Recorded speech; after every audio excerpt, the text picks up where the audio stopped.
Kevin, est-ce que tu es prêt? Moi, je suis prêt, hein, mais j'ai déjà mangé, moi. Je suis au top. Ok, parfait. Ben, on va y aller. Comme ça, on va faire l'intro et on va laisser les gens nous rejoindre progressivement. Ouais, c'est une bonne idée. On est ensemble jusqu'à 14 heures et quelques. On se permettra de dépasser un petit peu si vous avez des questions et qu'on a besoin de reparler de certains thèmes. Donc, c'est parti. Bonjour à tous. Je suis très content d'être avec tout le monde, d'être avec Kevin. En deux mots, moi je m'appelle Gaspard, je suis un des quatre fondateurs de Side. Side, c'est une plateforme d'intérim en ligne. On existe depuis 2016 et donc notre métier, c'est de sélectionner des personnes intérimaires pour des missions ponctuelles via des outils en ligne qu'on a développés. Et le thème du jour pour notre webinar, c'est engager ces équipes à distance avec des actions simples. Thème très actuel parce que évidemment le télétravail a été imposé par le confinement. Il est petit à petit réimposé par le rebond de l'épidémie là, et ensuite depuis juin il est surtout démocratisé puisque au-delà de la contrainte du télétravail, il y a plein d'entreprises qui y voient un vrai intérêt pour le bonheur et la productivité des équipes. Il y a plein de choses qui se disent et qui se lisent sur le sujet à droite à gauche, sur le télétravail, sur l'engagement des équipes à distance. Side en fait partie puisqu'on a publié un e-book sur le sujet il y a 2 semaines. Germinal en fait partie puisqu'ils ont publié un document il y a quelques mois dont Kevin vous parlera peut-être. Et aujourd'hui, ce qu'on voulait, c'est être vraiment dans la pratique et pas dans le théorique. Donc voilà, il y a beaucoup de choses qui se disent, mais là, on va vraiment vous parler de choses concrètes qui ont marché dans nos boîtes, qui n'ont pas marché, ce qui est encore difficile aujourd'hui, sur des sujets très importants qui sont le sujet du lien social, de la culture de l'entreprise, des rythmes différés, parce qu'il y a des entreprises qui sont en télétravail hybride, où il y en a qui viennent dans un bureau qui existe encore, d'autres qui sont complètement en télétravail. Comment on fait pour assurer la cohésion entre tous ces gens-là? Et donc, pour parler de ces sujets, on a la chance d'avoir avec nous Kevin, qui est quelqu'un de formidable et qui connaît bien le sujet, parce qu'il a commencé à le mettre en place, il me semble, avant le confinement, si je ne me trompe pas.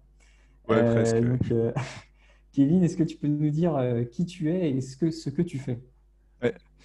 Alors moi, à la base, j'étais un gros. Je faisais du marketing et en octobre, je me suis mis en tête de transformer un peu. Enfin, il y avait un truc qui me frustrait, c'est de ne pas pouvoir avoir un impact sur mon environnement de travail. Du coup, je me suis dit, qui est la meilleure personne qui peut faire ça? En fait, c'est généralement les RH ou les fondateurs. J'avais la flemme de faire fondateur parce que ça a l'air difficile comme métier. Alors, je me suis mis en RH. Mais en fait, c'est aussi difficile comme métier, mais j'espère en tout cas un peu plus simple. Et donc, ouais, on a mis en place historiquement le télétravail de manière assez libre et on l'a vraiment propagé après le confinement, mais on y reviendra plus tard. Mais en tout cas, je suis hyper content d'être là. Je travaille pour une boîte qui s'appelle Germinal. On est entre 25 et 30 personnes, excusez-moi. Et on aide en gros les entreprises à scaler avec de la formation en ligne sur le marketing. Voilà. Très belle boîte, Germinal, pour ceux qui ne connaissent pas encore. On a trois objectifs aujourd'hui, simples. Premier, c'est de vous partager des solutions concrètes qui ont été éprouvées. La deuxième, c'est de vous partager des outils qui vont avec. Et la troisième, c'est de vous montrer en live à quoi ressemblent ces outils. Parce qu'on va vous partager nos écrans de temps en temps pour vous montrer exactement ce qu'on a fait, à quoi ça sert, pour que vous ayez des choses qui soient les plus actionnables possibles. Et surtout, très important, une fois qu'on s'est dit ça, c'est qu'on puisse échanger les uns avec les autres. Vous avez sur votre droite un petit chat où vraiment tout le monde peut poser des questions. Et je vous invite vraiment à le faire. On va les prendre petit à petit et on se gardera du temps à la fin pour en parler. Donc, n'hésitez surtout pas à poser ce qui vous passe par la tête. Et pour lancer les hostilités et vous faire participer dès maintenant, on va vous faire un petit sondage là, dans la boîte de chat. Normalement, ça, vous verrez bien où c'est. Et Thibaut, si tu as les moyens de le faire, tu peux envoyer une petite question qu'on va vous poser où chacun va pouvoir répondre. La question, vous allez voir. Voilà, j'en dis pas plus, vous allez voir. Et en parallèle, on va se lancer direct dans la première question de ce webinaire. Une des premières questions que je trouve importante d'aborder, c'est parce que c'est la base de tout. C'est la plus simple, on va aller crescendo. La question la plus simple, c'est comment communiquer les uns avec les autres, tout simplement. Kevin, qu'est-ce que vous avez mis en place pour réussir à faire ça chez Germinal? Ok. Tu vois, sur la communication, je trouve que c'est hyper intéressant parce que tu as pas mal de boîtes qui ont une culture du dialogue assez oral, de la transmission, etc., qui est orale. Nous, en tout cas, ça marche, la pop-up. Euh, euh, Nous, on a vraiment travaillé sur comment, en fait, est-ce que vous voulez dialoguer.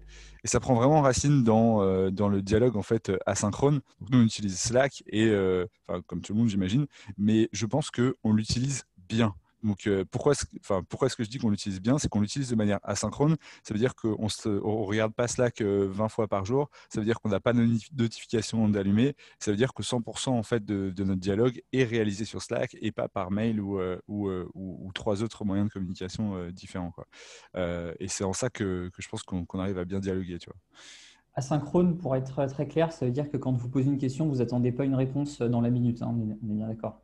Ouais, exactement. Donc c'est vraiment cette idée de, enfin, la force du télétravail. Et je pense que tout ce que ça induit en fait de pouvoir dialoguer de manière asynchrone, c'est aussi de pouvoir travailler de manière asynchrone. Et généralement, en fait, les boîtes qui sont lancées en télétravail ont tout de suite été très internationales. Donc du coup, historiquement, la logique de boîtes comme Slack, etc., c'était de soutenir aussi ce type de boîte. Et il y a des méthodes qui en sont sorties, dont les méthodes en fait, de communication asynchrone. Et c'est hyper fort. Et ça sous-entend du coup plein d'autres choses comme le deep work, donc avoir genre 4 heures de calme le matin ou l'après-midi ou à différents moments de la semaine, etc. Où en fait on va travailler sans être interrompu, etc. Donc c'est vraiment hyper intéressant. J'ajouterais un point qu'on a remarqué, nous. Euh, Chez Side, en l'occurrence, on a mis en place le télétravail total entre mars et août. Depuis août, on a de nouveau un bureau, mais qui accueille 50% de l'équipe. Et en réalité, il y a, je dirais, 25% de l'équipe chaque jour là-bas. Donc, en fait, on est vraiment nous, on se qualifie comme une remote first, une entreprise remote first. Et quelque chose que je remarque dans les communications qui est important, c'est de ne pas tomber dans la communication purement transactionnelle. Ce que j'appelle transactionnel, c'est j'ai besoin de quelque chose, je t'écris, salut Kevin, est-ce que tu peux m'envoyer ta presse, ciao quoi. Peut-être qu'on faisait comme ça quand on était dans un bureau, mais quand on n'a plus de bureau, il faut quand même faire l'effort quand on s'écrit sur Slack ou par email ou quand on fait des visios, d'aller un peu s'intéresser aux gens, à la vie des gens qui sont des gens de notre équipe, parce que c'est quand même les moments importants qu'on a avec eux pour échanger. Et donc, nous, on insiste pas mal là-dessus, de faire l'effort, de sortir des relations purement transactionnelles qu'on peut avoir pour se parler de comment on va aujourd'hui, ce qu'on a prévu ces derniers temps, sentir un peu l'état d'esprit de notre équipe et des gens à qui on parle, parce que sinon, on perd un peu le lien social habituel. Je suis 100 fois d'accord, c'est vraiment quelque chose qu'on a observé, c'est ce truc de hyper mécanique de tu vas prendre un hangout avec quelqu'un, tu t'es mis 30 minutes de ton agenda et juste c'est bon, t'as délivré le truc, allez, bonne soirée, bye. Et en fait, et t'es là, en fait, ah mais attends, mais genre, je reviens, en fait, genre, comment il va? Ça Ouais, c'est fait un mois clair, ça fait exactement. un mois qu'il est dans la boîte, il vient juste de nous rejoindre, etc. Il connaît personne, etc. Et t'étais en mode genre, ok, on est tous en mode genre robot, en fait. Et c'est ça qui est Ouais. vraiment assez intéressant, tu vois, dans le télétravail, c'est que tu deviens hyper performant, mais tu perds totalement, je trouve, ce truc justement hyper chaleureux, etc., qui fait en fait que tu as envie de te lever le matin pour aller taffer, quoi. Ouais, Donc, exactement. Et ce qui m'amène au un point important, une fois qu'on arrive à communiquer les uns avec les autres, c'est que parfois, on n'arrive pas forcément bien à communiquer. Et donc, il faut aussi aller chercher du feedback auprès de l'équipe qu'on n'arrive pas à avoir forcément de manière automatique. Et je sais que vous avez mis des choses intéressantes en place chez vous par rapport à ça, hmm. pour obtenir du feedback de tous. Est-ce que tu peux nous en parler un petit peu? Ouais. Nous, on est dans une boîte où historiquement les gens ils sont assez extravertis, assez entrepreneurs. Et donc, du coup, ils ont tendance à beaucoup, beaucoup communiquer, etc. Mais avec le temps, on a réussi à diversifier nos profils et donc, du coup, à avoir des gens qui avaient besoin d'autres canaux pour s'exprimer et exprimer leurs besoins. Et donc, nous, on a mis en place Office Vibe, qui est un outil qui va chercher, en fait, enfin, c'est un outil de questionnaire. Et cet outil permet à chaque individu, en fait, de s'exprimer de manière complètement anonyme et de répondre à des questions toutes les semaines. Donc, nous, on l'utilise à la semaine et en fait, on a une espèce de score de satisfaction un peu de l'équipe, en tout cas de score de sérénité ou de kiff au bureau.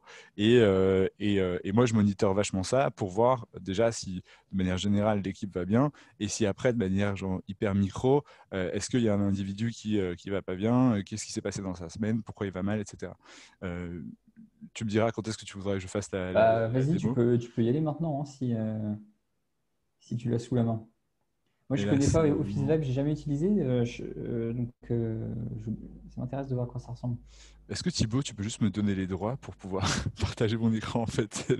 C'est le petit problème technique là, qui arrive au moment. Euh, Alors, mais si- en, en attendant, ouais, Devrait être bon, hein, Kevin, là. c'est bon? ah, Attends, je pense que je vais devoir reboot. Bon, je te laisse ouais, faire la démo et je reviens. ce sont les aléas du direct. Je reprends la main sur une petite démo. Donc, Kevin vous parle d'Office Vibe.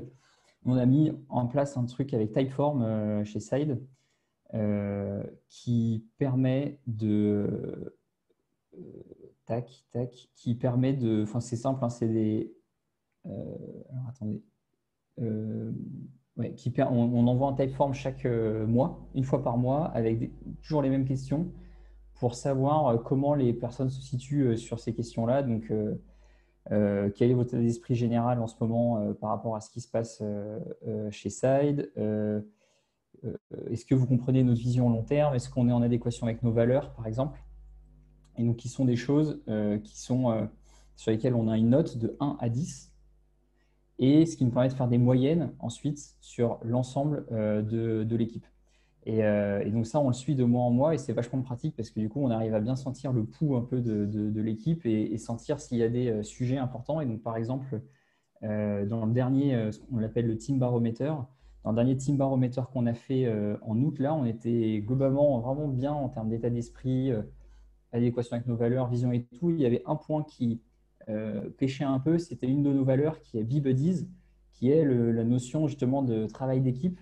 Et un truc qui était remonté, c'était ça justement, c'était que depuis qu'on était passé en télétravail, on perdait du lien social et on était trop dans ces relations transactionnelles, etc. Et donc, on essaye de travailler là-dessus depuis le mois d'août parce que c'était un des problèmes qu'on avait.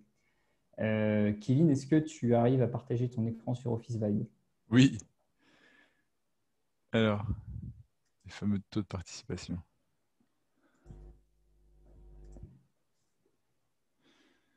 Magnifique. Donc, nickel.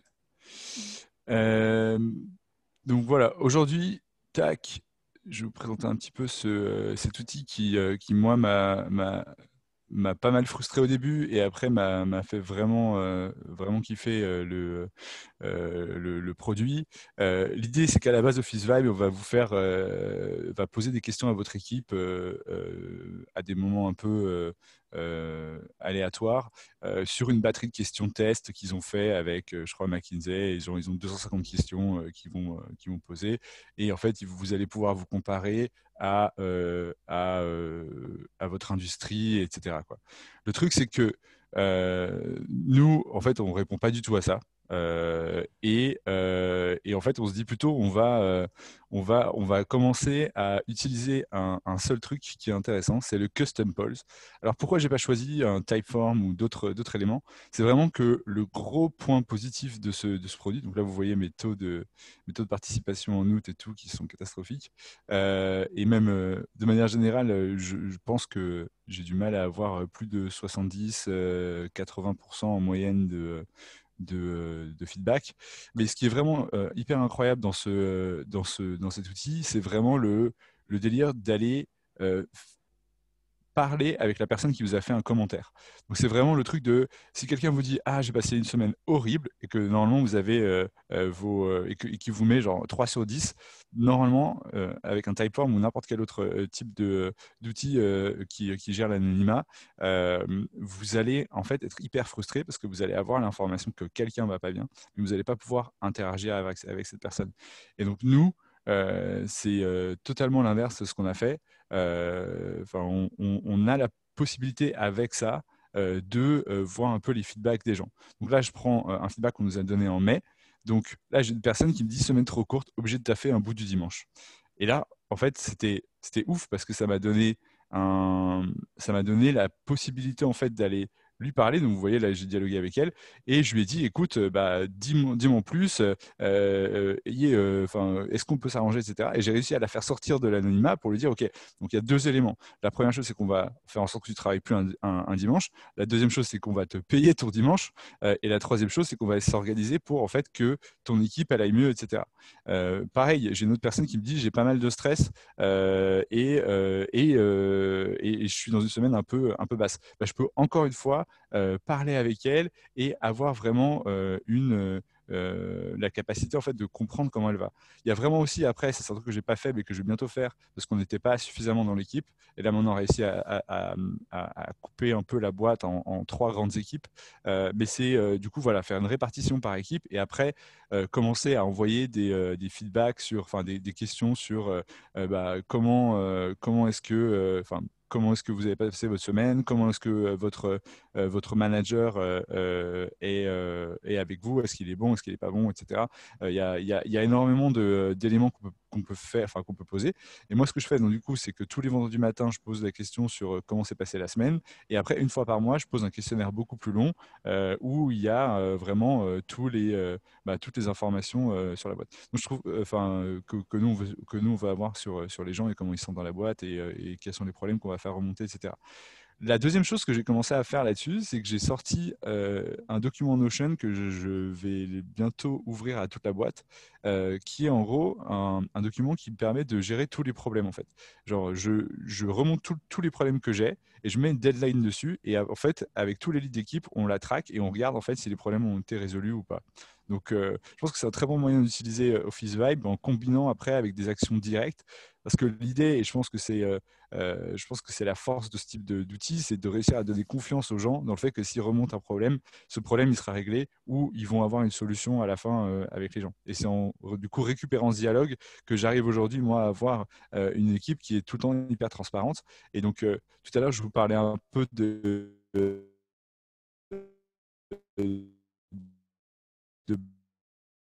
personnes qui arrivaient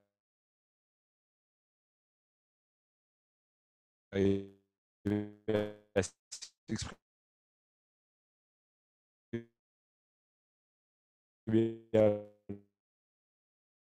l'oral,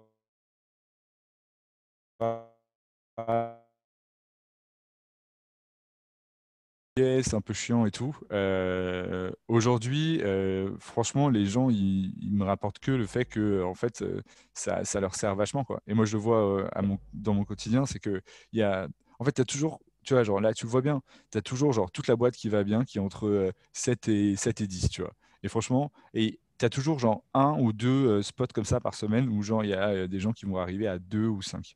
Et ça c'est vraiment, genre sur tous les trucs que j'ai vus, c'est tout le temps la même chose, c'est que tout le monde va toujours bien, juste mais à part genre 10% de ta workforce quoi. Et à une semaine donnée. Par contre, si tu le fais au mois le mois, en fait, tu vas être beaucoup moins proche des gens, beaucoup moins proche des problèmes. Et attendre un mois pour régler un problème dans une startup, en fait, c'est hyper long, selon moi, quoi. Ouais, ok. Je vous donne dans le chat l'autre outil qu'on utilise, c'est Typeform. C'est un peu moins fait pour ça, mais ça permet de faire des choses pas mal. Une fois par mois, et nous, on a à peu près les mêmes taux de participation que Kevin, même si on essaye de pousser à fond les retours sur le Typeform. Ça nous amène à une question hyper importante. Tout ça, c'est celle du lien social et de la culture de l'entreprise, l'entretien de la culture d'entreprise. On voit que c'est souvent ce qui remonte dans les Office Vibe ou dans les Typeform, mais dans les questions qu'on peut nous poser. C'est comment on crée le lien social, comment on le maintient. Nous, vous voyez, enfin, on est partisans de ceux qui gardent du physique occasionnellement, parce que on peut remplacer plein de choses en ligne, mais on trouve que parfois le physique c'est bien pour se voir. Et là, on devait faire un team building avec toute notre équipe Side début octobre, et on vient de décider de l'annuler à cause du rebond du Covid, donc on est un peu emmerdé. Et donc, il va falloir qu'on le remplace par quelque chose de virtuel. Là, on est en train de tester, enfin, de voir différentes choses qu'on pourrait faire. Euh, Toi, Kevin, qu'est-ce que vous avez mis en place comme ça, de virtuel ou pas d'ailleurs, qui vous permet de maintenir le lien entre toute l'équipe? Ouais, c'est cette complexité du confinement enfin du Covid qui revient, c'est hyper compliqué pour nous aussi. À la base, on fait revenir les gens une fois par mois, sachant donc on a des bureaux flexibles, mais on est remote first comme vous, donc on a quand même pas mal de gens qui ont commencé à partir en Pologne, à Marseille, en Isère, etc. Et donc, on essaie quand même de faire revenir la team une fois par mois. Et après, on a des séminaires tous les 3 mois, donc pour vraiment ramener de la conscience et ramener un truc où en fait on arrive à sentir que on appartient à la même boîte. Et franchement, dès qu'on voit les gens, ça devient des moments hyper forts parce que du coup on se voit rarement, quoi. Après, au jour le jour, il y a quand même nos bureaux, etc. Mais honnêtement, il y a 3-4 personnes max au bureau par jour, donc franchement, franchement, le remote first a vraiment gagné. Mais sur la partie un peu plus virtuelle, quelque chose qui moi m'a beaucoup, enfin, et je sais pas si vous avez vu, enfin, pour boucler le sujet un peu physique, on est passé à Capital il y a 2 jours, et il parlait justement d'une des choses qu'on fait, qui est en fait ce qu'on appelle les germines nomades. Donc c'est l'idée qu'en fait il y a plusieurs collègues qui, à leurs frais, décident de partir à un endroit, que ce soit à Lisbonne ou à n'importe où, et qui en fait travaillent ensemble pendant une semaine. Et donc c'est Et les gens le font moi, ça, vraiment? ça, les gens le font. Je pense que ça dépend des générations, justement. Tu vois, genre tout ce qui est, toutes les personnes qui sont entre 20 et 28 ans, c'est vraiment quelque chose qui les intéresse. Quand tu es un peu plus posé, que tu es en mode de construction de famille, etc., je pense que c'est quelque chose que tu vas moins faire. Après, moi, tu vois, genre, je vais proposer un truc hyper. Enfin, je pense que je vais être le seul à y aller, tu vois, mais je vais proposer de partir en Écosse pendant une semaine et faire de la rando en novembre le matin, tu vois. Et donc, du coup, tu commences à taffer de midi à, tu vois, genre à 19h, 20h, quoi.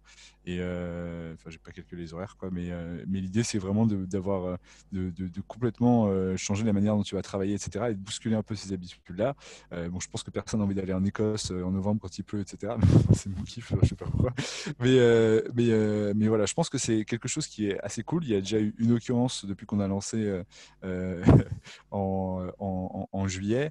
Il y a eu le séminaire entre-temps. Maintenant, là, il y a déjà des gens qui sont en train de se bouger un peu. Moi, voilà, je vais proposer novembre. Là, il y a des gens qui vont proposer sans doute pour octobre. Encore une fois, il faut voir avec le Covid ce qui se passe, quoi. Et pour le virtuel, moi, la chose qui marche vraiment le mieux pour moi, c'est on a lancé un truc, et là encore, ça fait halluciner tout le monde quand on en parle, mais c'est on fait 15 minutes de call tous les jours à midi. Et ça, en fait, ça a vraiment changé la manière dont je vois mon travail à distance. C'est que j'ai vraiment la sensation que on est tous ensemble et qu'on est vraiment une boîte entière, etc. Et on va parler un peu de tout et de rien. Enfin, ça, c'était le schéma au début. Et après, on s'est dit, OK, bah, maintenant, en fait, est-ce que ce serait pas un endroit où chaque équipe pourrait parler de ce qu'elle est en train de faire, etc. Et comme ça, on se synchronise constamment toutes les semaines. Et tous les lundis, il y a la team produit qui parle. Tous les mercredis, il y a la team opération qui parle, etc. Donc Vous c'est faites vraiment, tous les jours ça? ouais, tous les jours. Et donc, c'est pas spécialement orienté business. C'est pas spécialement orienté business.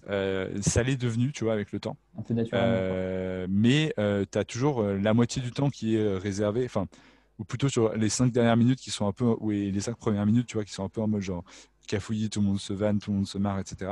Et au Ouais. milieu, tu as un peu ce truc de OK, je suis telle équipe, voilà ce qu'on a fait jusqu'à maintenant, je vous montre des trucs cool de ce que j'ai fait. Et comme ça, en fait, ça donne des idées aux autres équipes en se disant ah, OK, mais attends, mais si tu fais ça, moi je pensais faire un truc qui était un peu lié, bah, du coup, je vais me servir de ton travail, etc. Et donc, c'est un peu Hmm. cet endroit où tu peux en fait zoomer sur le travail de chaque individu, de chaque équipe, et je trouve ça vraiment cool. Ça rajoute quelque chose, enfin une certaine, un certain alignement de la boîte qui est hyper important, quoi. Ouais, ouais, c'est clair. Et est-ce que tu as un sujet d'entreprise à deux vitesses, un peu entre ceux qui viennent au bureau et ceux qui ne viennent pas? Est-ce qu'il y a des choses qui se passent en physique, qui sont en fait des trucs importants qui sont ratés par ceux qui sont en ligne?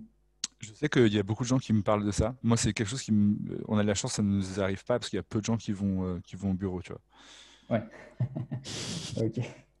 Je pense que ça peut arriver quand tu as plus de monde en physique. Ouais, Et dans ces cas-là, c'est vraiment important en fait, d'avoir les organes de décision un peu qui sont, elles, consultables et faites à distance pour le coup. Donc sur des outils, et peut-être que ce soit incarné aussi par les managers ou par les dirigeants qui eux-mêmes sont aussi à distance, parce que si les managers sont à distance, bah forcément les décisions doivent se prendre à distance, quoi. Donc je pense que pour ceux qui sont concernés par ce cas-là, ça va être important de bien être remote first, quoi, pour le coup, parce que sinon il y a vraiment deux vitesses qui se mettent en place. L'heure tourne. On s'est dit qu'on gardait jusqu'à 14 heures et quelques. Donc voilà, on va se permettre de dépasser. Mais avant ça, j'aimerais que tu nous montres un outil, Kevin, qui est plus un outil de gestion administrative pour tout ce qui est déplacement. Parce que qui dit engagement à distance dit aussi déplacement, parce que parfois, bah, on doit aller en rendez-vous, aller se retrouver, etc. Et ça peut être rapidement le bazar à gérer. Donc, comment est-ce que vous vous occupez de ça, vous? ouais. Moi, là, la première chose dont je me suis rendu compte, tu vois, c'est si tu es en télétravail, toutes les demandes en fait vont être enfin, hyper multiples, etc. Et si en fait tu centralises tout, si tu fais, enfin, tu passes un très mauvais moment à gérer beaucoup d'administratifs, etc. Donc nous, par exemple, avec, on a mis en place genre des cartes bleues virtuelles pour que les gens puissent acheter leur matos avec un budget maximum de 500 euros. Donc on a fait ça avec Spendesk. Pour tout ce qui est bureau de coworking, etc., on va passer par Descapade, qui est un espèce de Gymlib, du coup, mais des coworking space. Et là, le dernier truc qui est important pour nous, c'est comment on fait revenir les gens tous les mois. C'est impossible pour moi de prendre les hôtels, et les transports, etc. Et en plus, on n'est pas assez pour avoir quelqu'un qui s'occupe de ça, ou même un prestataire qui s'occupe de ça. Et donc, du coup, j'utilise une plateforme qui s'appelle Ocarito. Donc, je vais vous montrer vite fait ce que ça fait. Tac, ça va être hyper rapide. À chaque fois, je passe par ça. Tac. Donc, Ocarito, c'est vraiment un truc hyper simple. Donc là, vous avez la vue d'un utilisateur. L'idée, c'est que vous pouvez prendre un vol, réserver un hôtel ils ont intégré Booking, etc. Je sais ils se demandent comment ils peuvent réussir à intégrer des Airbnb, etc. Mais pour l'instant, ils peuvent intégrer pas mal de choses. Le must qui sont en fait genre aller chercher les billets de train, etc. Le gros truc qui fait la diff, c'est que vous pouvez, en fait, à la fin du mois, vous allez avoir une seule facture qui va se générer. Donc, vous avez juste rien à faire. Et vous avez une seule facture à la fin du mois qui se génère pour 15 allers-retours qui ont été faits, etc., dans tous les sens, quoi. Vous avez une très bonne gestion des équipes. Vous pouvez, en fait, je peux pas cliquer dessus parce qu'en fait, sinon, je vais vous montrer genre tous les, enfin, vous pourrez juste copier-coller les numéros de train et prendre des places à la place de mon équipe. Alors, je vais pas le faire. Mais je voulais juste vous montrer la politique en fait de voyage. Ça, c'est vraiment le truc que je trouve vraiment hyper cool, c'est que du coup, vous pouvez en fait mettre en place genre des limitations pour chaque équipe et pour chaque type enfin, de transport ou d'hébergement.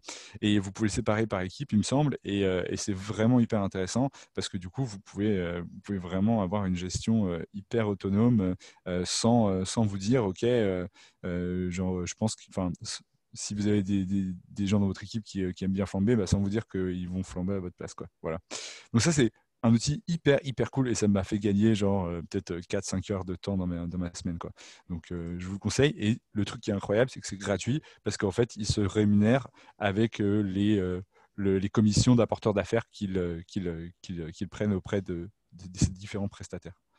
Je précise qu'on n'a aucune participation dans les entreprises dont on parle, Marc. Oui, C'est c'est que du love. que C'est que du, du du love vécu. Voilà. et du vécu. Il est 14h02. Donc, est-ce qu'il y a, il y a pas mal de choses qui se disent sur le chat. Là, je vois s'il y en a qui ont des questions précises. N'hésitez pas à les mettre maintenant. Il y en a une à laquelle on a répondu, le taux de participation, l'inutilité des managers. Ça, c'est pas forcément lié à l'engagement à distance, je pense.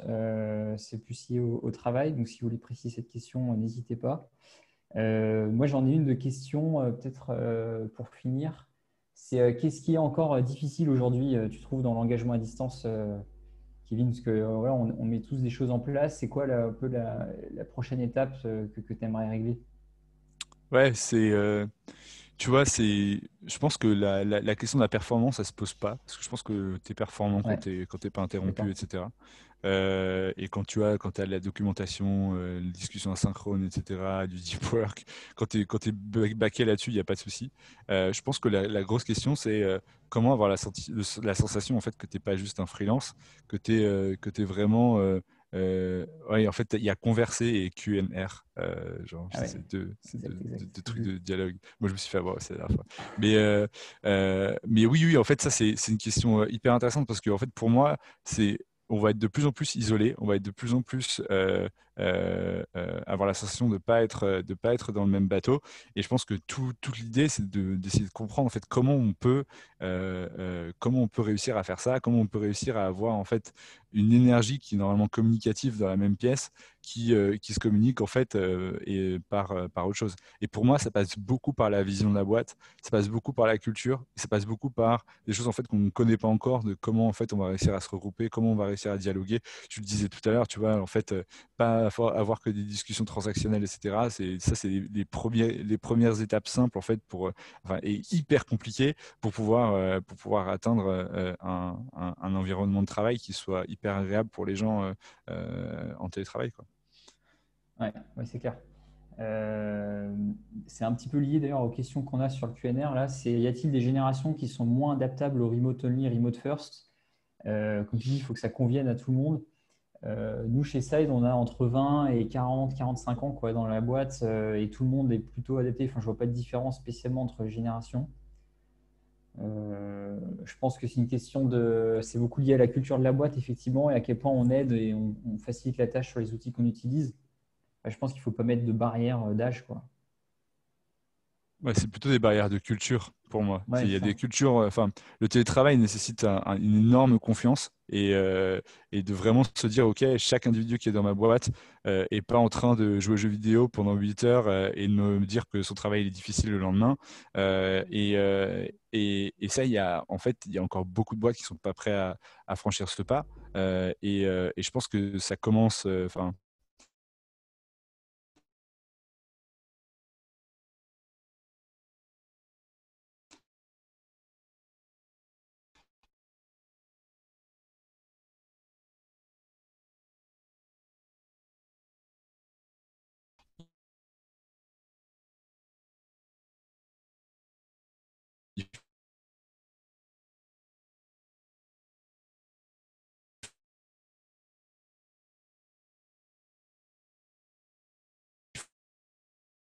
cheater toutes les règles? Ou en fait, est-ce que tu as créé une culture incroyable, mais en fait, tu as trois personnes qui passent leur temps en fait à juste essayer de cheater le système, et donc du coup, bah, sans doute qu'elles devraient plus faire partie de ton entreprise, tu vois. En fait, c'est jamais hyper simple à répondre comme question, quoi. Ouais, Euh, ouais, c'est ça, je suis d'accord. C'est très, très lié à la culture et aussi à qu'est-ce qu'on laisse faire et qu'est-ce qu'on ne laisse pas faire dans l'entreprise. Il y a de nouvelles questions. Bon, je sais qu'on dépasse, mais comme il y a des questions, on va se faire plaisir et on va y répondre. Si vous avez besoin d'y aller, bah, pas de problème, on vous en voudra pas. Dernière question, on va dire, d'Emma. Comment avoir choisi le modèle 100% remote? Avez-vous considéré chaque employé individuellement? Euh, ouais, question intéressante. Comment faire le ouais, choix entre remote hybride et remote total? ouais. Pour moi, il y a une promesse qui a été faite à tes employés au début. Et tu ne l'as pas fait exprès parce que tu ne l'as pas écrit, mais tu leur as dit, tu vas venir travailler dans un bureau, tu vois. Et donc, tu dois respecter cette promesse, même s'il n'y a qu'un individu qui la demande, tu vois. Après, bon, s'il n'y a qu'un individu, bon, bah, bon, c'est comme ça, quoi. Mais dans tous les cas, tu vas générer, enfin, cette transition, elle est difficile, mais je pense que tu dois gérer en fait avec les gens, prendre des feedbacks avec eux, leur montrer pourquoi tu fais ça, pourquoi tu veux faire ça, et aussi juste leur demander si ça leur plaît, etc. Tu vois, genre, si tu vois qu'il y a une majorité de gens qui, au bout de 3 mois, trouvent ça trop cool, mais qu'au bout de 6 mois, ils en peuvent plus et qu'ils veulent récupérer des bureaux, en fait, il faut les écouter. Je pense que l'objectif d'une boîte, c'est pas de juste faire le dernier truc à la mode, en fait. C'est de créer quelque chose, un environnement de travail qui correspond aux gens qui sont là, quoi. Et ça, c'est hyper important. Mais je pense que tu vois, nous, on a fait pas mal justement de questionnaires pour demander aux gens comment ils se sentaient en télétravail.